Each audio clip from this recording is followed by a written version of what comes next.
400 વર્ષ સુધી બરફમાં દટાયેલું કેદારનાથ મંદિર જ્યારે બરફમાંથી બહાર આવ્યું તો હતું સંપૂર્ણપણે સુરક્ષિત.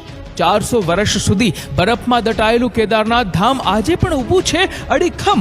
દિવાળીએ મંદિર બંધ કરીને કરેલો દીવો 6 મહિના પછી જ્યારે મંદિરના કપાટ ખુલે ત્યારે પણ સળગતો રહે છે. શું છે આ મંદિર પાછળનું રહસ્ય?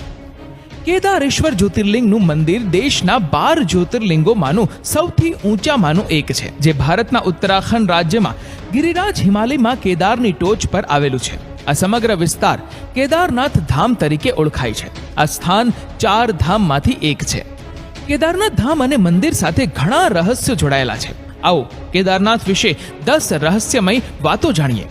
નંબર 1, શિવલિંગની ઉત્પત્તિનું રહસ્ય.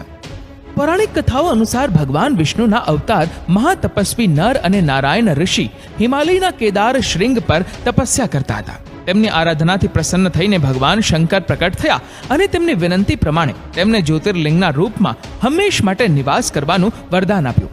આ સ્થાન કેદારનાથ પર્વતરાજ હિમાલયના કેદાર નામના શિંગ પર આવેલું છે. કેદાર ખીણમાં 2 પર્વતો છે, નર અને નારાયણ પર્વત. વિષ્ણુના 24 અવતારોમાંનું એક આ નર અને નારાયણ ઋષિની તપોભૂમિ છે.